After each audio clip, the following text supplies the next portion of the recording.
Kottayam Pinnakkanad Mailadi S കോൺവെന്റിലെ sister Jose മരിയയെ മോഷണശ്രമത്തിനിടെ കൊലപ്പെടുത്തിയിട്ട് 9 വർഷം പൂർത്തിയായി.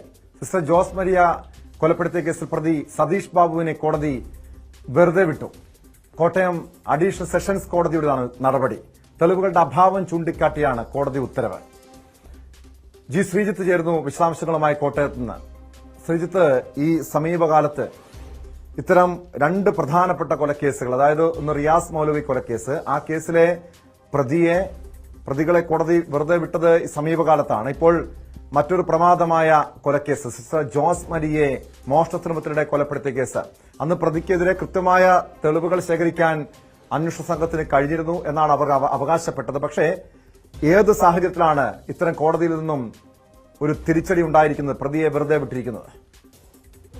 Tom, ഇത് അന്വേഷണ സംഘത്തിന് അത്രത്തോളം തെളിവ് ശേഖരിക്കാൻ കഴിഞ്ഞൊരു കേസല്ല. അതാണ് ഇന്ന് കോടതിയിൽ ഫലത്തിൽ തെളിയുകയും ചെയ്തത്. അതായത് ഈ കേസിലേക്ക് എത്തുന്നത് പാലയിലെ സിസ്റ്റർ അമലയുടെ കൊലക്കേസ്. ആ കൊലക്കേസ് ഈ പ്രതി സതീഷ് ബാബുവാണ് ചെയ്തത്. മോഷണ ശ്രമത്തിനിടെ കൊലപാതകം എന്നതായിരുന്നു. ഈ കൊലക്കേസിൽ ഈ പ്രതി ആയപ്പോഴാണ് താൻ മറ്റൊരാളെയും ഇങ്ങനെ കൊന്നിട്ടുണ്ട്, ജോസ് മരിയയും കൊന്നിട്ടുണ്ട് എന്ന് പ്രതി മൊഴി നൽകുന്നത്. അതായത് ഈ സംഭവം ഉണ്ടായ ശേഷം 2017-ലാണ് ജോസ് മരിയയുടെ കൊലപാതകം ഉണ്ടായത്. അതിന് 2 വർഷങ്ങൾക്ക് ശേഷമാണ് ഈ സിസ്റ്റർ അമലയുടെ സംഭവം ഉണ്ടാകുന്നത്. അതുകൊണ്ട് തന്നെ ഈ പ്രതിയുടെ മൊഴി മാത്രം എടുത്തുകൊണ്ടുള്ള ഒരു പരിശോധനയും അന്വേഷണവുമാണ് പോലീസ് നടത്തിയത്. പോലീസിന് ശാസ്ത്രീയ തെളിവുകളൊന്നും തന്നെ ശേഖരിക്കാൻ കഴിഞ്ഞിരുന്നില്ല എന്നുള്ളതാണ് വസ്തുത. അതായത് ആദ്യഘട്ടത്തിൽ ഈ ജോസ് മരിയ രാത്രി വെള്ളം കുടിക്കാൻ കയറിയപ്പോൾ തലയിടിച്ചു അങ്ങനെ മരിച്ചു എന്നുള്ളതാണ് ആദ്യഘട്ടത്തിൽ പുറത്തു വന്നിരുന്ന വാർത്തകൾ. പക്ഷേ ഈ പ്രതിയുടെ വെളിപ്പെടുത്തലിന്റെ അടിസ്ഥാനത്തിലാണ് പിന്നീട് ഇതൊരു കൊലപാതകം എന്ന നിലയിൽ ഈ കേസ് വരികയും പിന്നീട് കുറ്റപത്രം സമർപ്പിക്കുകയും ചെയ്തത്. പക്ഷേ ഈ പ്രതി തന്നെയാണ് ഇത് ചെയ്തത് എന്നത് പോലീസിന്റെ വാദമാണ് എന്നതാണ് കോടതി ഫലത്തിൽ പറയുന്നത്. അതുകൊണ്ട് തന്നെ ഈ കേസിൽ യഥാർത്ഥത്തിൽ വേണ്ട തെളിവുകളൊന്നും തന്നെ ശേഖരിക്കാൻ കഴിയുന്നില്ല. ഈ തെളിവുകളുടെ അഭാവം തന്നെയാണ് ഈ കോടതി ചൂണ്ടിക്കാട്ടുകയും ചെയ്തത്. പ്രതിഭാഗത്തിനായി ഷെൽജി തോമസും പ്രോസിക്യൂഷനായി അഡ്വക്കേറ്റ് ഗിരിജയും ഹാജരായ ഒരു കേസായിരുന്നു. കഴിഞ്ഞ 2 തവണ ഈ കേസ് പരിഗണിച്ചിരുന്നു. പക്ഷെ ആ കഴിഞ്ഞ 2 ദിവസങ്ങളിലും ഈ കേസ് 16-ാം തീയതി അടക്കം ഈ കേസ് പരിഗണിച്ചെങ്കിലും പിന്നീട് മാറ്റിവെക്കുകയായിരുന്നു.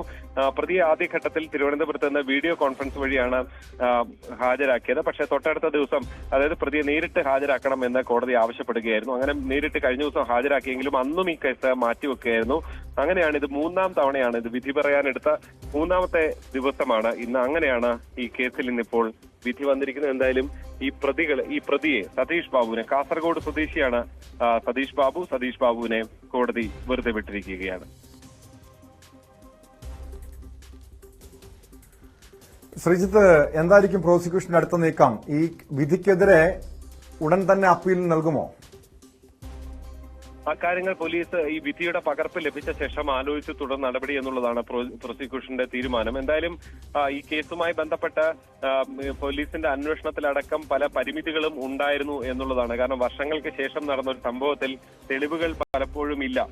പല സിസ്റ്റർമാരും മൊഴിയും മറ്റും നൽകിയിട്ടുണ്ട്. പക്ഷേ ഈ പ്രതിയുടെ വെളിപ്പെടുത്തലിന്റെ അടിസ്ഥാനത്തിനപ്പുറത്തേക്ക് ആർക്കും ഒരു സംശയവും ആദ്യഘട്ടത്തിൽ ഉന്നയിച്ചിരുന്നില്ല എന്നുള്ളതാണ് ശ്രദ്ധേയം.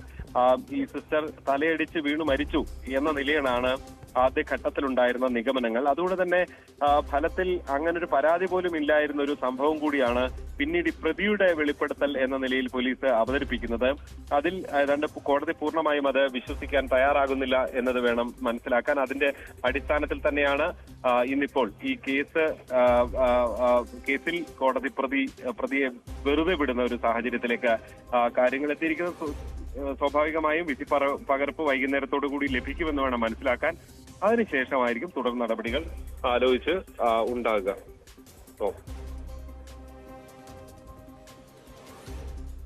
വ്യക്തമാണ്. കോട്ടയം പിണ്ണാക്കനാട് സിസ്റ്റർ ജോസ് മരിയെ മോഷണശ്രമത്തിനിടെ കൊലപ്പെടുത്തിയ കേസിലാണ് പ്രതി സതീഷിനെ കോടതി വെറുതെ വിട്ടിരിക്കുന്നത്. തെളിവുകളുടെ അഭാവത്തിലാണ് വെറുതെ വിടുന്നത് എന്നാണ് കോടതി ഉത്തരവിൽ പറയുന്നത്.